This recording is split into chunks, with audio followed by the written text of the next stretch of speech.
Dhe mos thuaj nëse të godet një vështirësi që nëse do kisha vepruar kështu apo sikur të kisha vepruar kështu, atë do ndodhte kështu apo ashtu.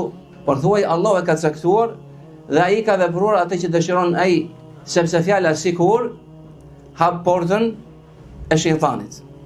Pra profeti alayhi salatu wassalam na udhëzon dhe orienton, na këshillon duke thënë el-mu'minu al-qawiyyu khairun wa ahabbu ila Allahi min el-mu'mini ad-da'if. Se besimtari i fort është më i mirë, khairun, më i mirë, wa ahabbu ila Allah, më i dashur tek Allahu, se sa besimtari i dobët. Ka thënë dietarët se bëhet fjalë për besimtarin me besim të fuqishëm. Pra i besimtari i cili ka besim më të fuqishëm, i cili ka vepra më shumë, i cili i bindet më shumë Allahu xhalla wa ala, profetet e tij alayhi salatu wassalam. Ky besimtar është më i dashur tek Allahu subhanahu wa ta'ala sa i besimtar i cili e ka besimin më të dobët. Pra, ky besimtar me besim më të fuqishëm është më i dashur tek Allahu subhanahu wa ta'ala.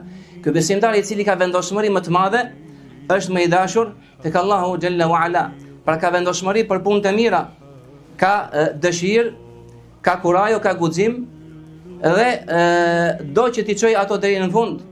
Ky besimtar i cili i bindet Allahu xhalla wa ala dhe profetit alayhi salatu wassalam në udhëzimet, në orientimet, në obligimet e Allahut dhe ndalesat e tij. Pra ky është sigurisht më i mirë, sepse besimtarët janë me grada.